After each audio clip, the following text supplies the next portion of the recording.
My makeup was good today, but it's midnight, so that changes things. Hey guys, welcome back to my channel. So today we're going to be doing my January favorites. But Maddie, didn't you just upload your December favorites like 2 weeks ago? Yes, I did, but we're not gonna talk about that because I got sick, which restrained me from filming, which was quite depressing because I had a lot of ideas in mind, but it's okay, they're just kind of pushed back a little bit. Either way, don't worry, February is going to be full, jam-packed of Valentine's Day looks, creative looks. I'm so excited for February, and I've already started filming them, so I'm so excited for you guys to see them. So I'm back and better than ever, also hungrier than ever. It's 1 a.m. I should not be snacking. Anyways, if you're new to my channel, hi, my name is Maddie. I post a variety of makeup looks. Take your pick, whichever style you like, and I probably have that out there. Unless you want me to dress up like Guy Fieri, I can arrange that. So if you guys want to see what my January favorites are, just keep watching.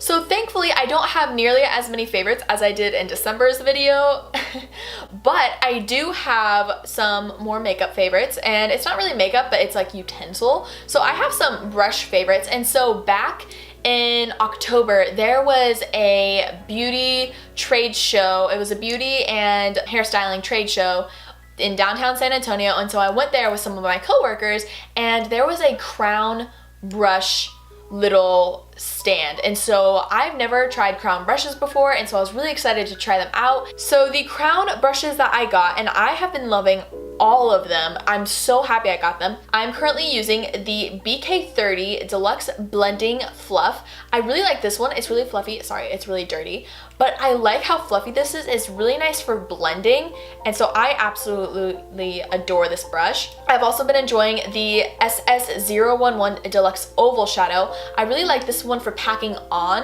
eyeshadow, and also it's really helpful if I don't have any blending brushes to just blend up by my brow bone. So if I apply my white highlight, I can just easily blend that out. And then I've been also enjoying the C420 Angle Shader Brush, and I've been using this for nose contour. Now, it's very tricky to find a good nose contour brush, and so this one has been working better than anything else I've found personally. I'm still on the hunt for that perfect one, but this has definitely done more than any of my other brushes that I've been using, so I absolutely love this, and it's really great because you can use it for eyeshadow or anything like that too if you need to. So I have been loving these so much. I've been using them on my clients, and they seem to be liking them too, so I'm really happy that I stopped by that stand, and they were really busy too, and it's great because it was just like Morphe where you walk in and there's just brushes everywhere, and so it's really hard to like limit myself, but I'm really happy that I got these and tried them out. So my next favorite is actually the outfit I'm wearing right now, and it is just like this white shirt. It's a crop long sleeve that I got from Forever 21. It has like these really fun sleeves where they open like from a slit at the end. I really like them. I think it's really fun. And then these overalls that I got from Charlotte Russe.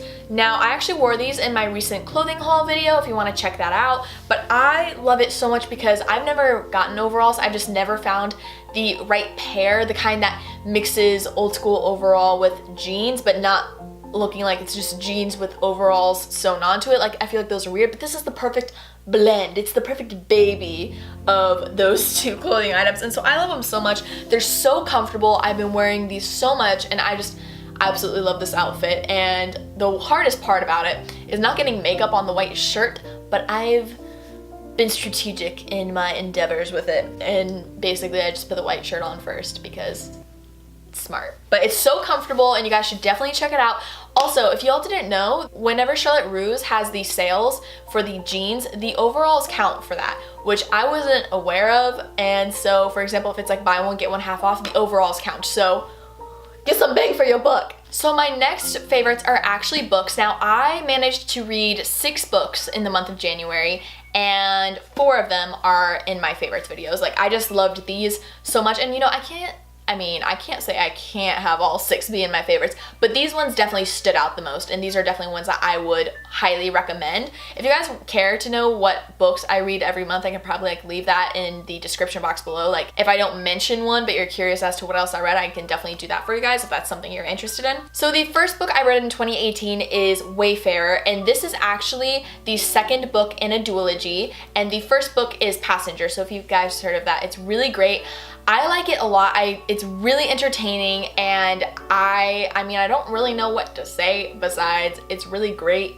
And if you like books like A Throne of Glass or The Last Magician or Caraval, I feel like you guys would really, really enjoy this. So if that helps you narrow down your decisions, I definitely recommend checking this out. But do remember that the first book in the series is Passenger, and it's really great. It kind of incorporates time travel, which is really cool because I haven't really been reading. Actually, that's a lie. In the last 6 months, I've been reading more books about time travel, which is really neat. And so I'm really happy that I'm kind of getting into, I don't say new genre, but like a new corner of a genre. So anyway, I would definitely recommend checking this out. The next book I read is Dark Breaks the Dawn, and this is by Sara B. Larson.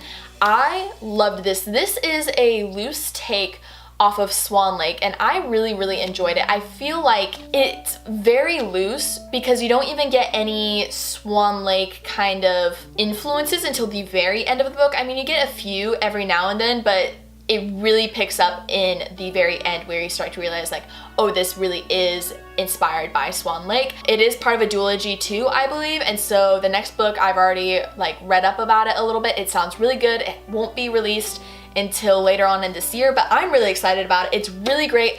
I love books that have a strong female character. I mean, I know that's kind of like what everybody really has been enjoying recently. I just feel like it's really refreshing to be able to see someone be able to take care of themselves, but not be so stuck up in themselves that they don't accept help from others. So this was really good, and if you like Swan Lake, or you know, the old school Swan Lake or something like that, and you're like, hey, I want to read something like that, then you should definitely check this out. Wow, okay, so the next book, this is Roar, and this is by Cora Carmack. I would probably say that out of all of the books I read in January, this is my favorite, and I can't quite describe it, except if you have read books by Sarah J. Maas, then you understand this concept. It is very similar. It's absolutely amazing. I love it so much.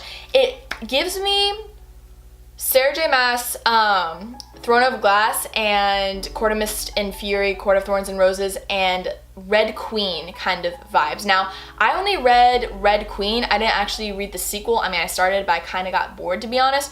But basically, it incorporates the idea of having certain powers, and so and this is about like having the power to control a storm or hunt a storm. You're kind of like a storm hunter, being that tornadoes and stuff, like they essentially are enemies in a way that you can kind of fight. And I know, okay, I know that sounds weird, but it's fantasy. You have to like kind of keep in mind, like it's like storm chasers, but in fantasy form. So I know that sounds weird, but it's really entertaining, and I definitely think you guys should check it out. It's really great. And my last book favorite, this is Renegades, and this is by Marissa Meyer. Marissa Meyer is the author of the Cinder series, which is really great. If you guys haven't read it, I definitely check it out. It just gets better as you go along. The sequel comes out next November, which is kind of a bummer because I didn't realize how new this was when I got it, but it's absolutely amazing. To be honest, I'm not really a huge fan of books that are kind of based around superheroes. It's just not really my thing,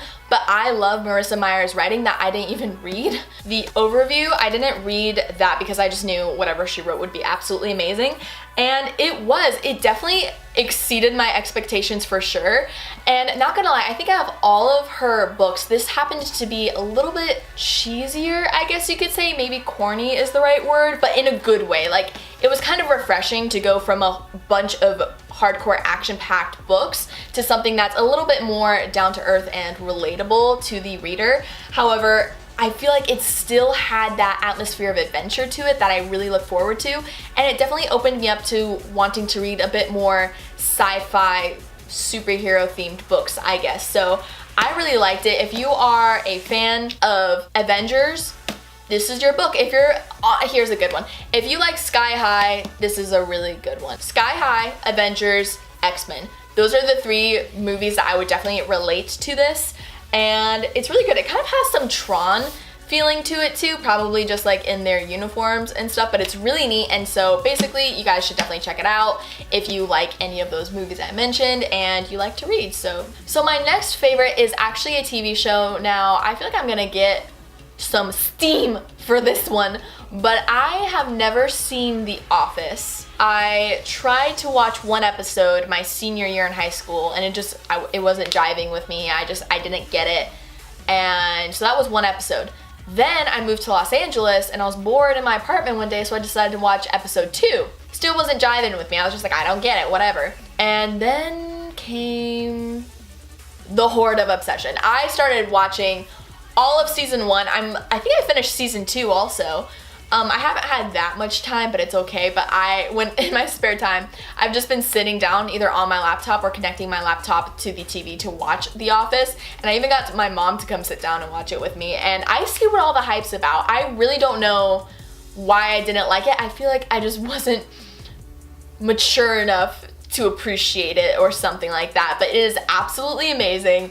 And I feel like now I can finally like understand all the memes and the jokes and stuff, because I love Steve Carell, so I don't know why I wasn't getting it, I guess, but it's absolutely amazing. It's hilarious, and honestly, I understand why I got made fun of for not watching it for so long, because it's such a binge-worthy TV show, and I have a problem. I'm not really good at binge watching TV shows, except for the next one I'm gonna mention, but I love it so much, and this is definitely one that I can watch all day and be happy with and not feel like I wasted a day doing nothing. So that was definitely appreciated. So I have been loving The Office. It's funny that I say I don't binge watch TV shows when this month I've binge watched 2 TV shows. Haven't finished either of them, but almost have. The second TV show I've binge watched is Death Note.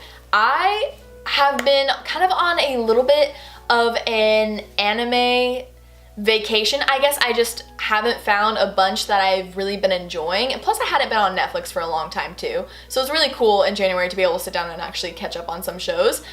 Still need to catch up on Stranger Things, by the way. I haven't even finished season 1, so I gotta fix that.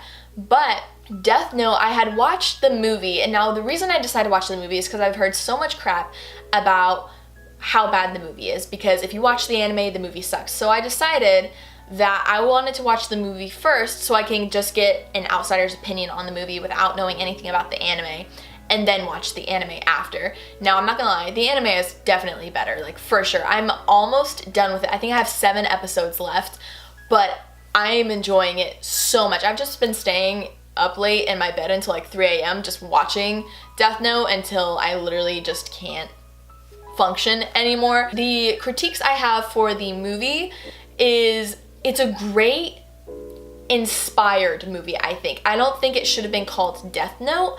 I think it should have been something that was like highly inspired by Death Note, but not trying to recreate it, because there's so much that's wrong with it. Now, I'm not gonna lie, I do think the actors were perfect for the roles that they were in. I just feel like maybe the direction of the characters wasn't the best. For example, I feel like Nat Wolff, he played Light. I love Nat Wolff as an actor. I think he's amazing. I feel like he acted really well. I just don't think that's not Light. He wasn't acting like Light, like the anime Light. So I don't think that was necessarily an acting problem, because he followed through with the character he portrayed. It just wasn't Light. And then L, oh my gosh, I love him so much. I can't think of his name, but he was in Get Out, and he's just absolutely amazing. Honestly, I feel like he was perfect as L. I feel like you could have cast somebody else, but I feel like he played L off perfectly. He was so entertaining, and so I absolutely loved it. But not gonna lie, Willem Dafoe is the love of my life. He played Ryuk perfectly. I mean, who knows? I loved the animation for Ryuk. I'm sorry, now this has kind of gone from like the anime to me talking about the movie, but why not? Just, it was so appealing and absolutely amazing.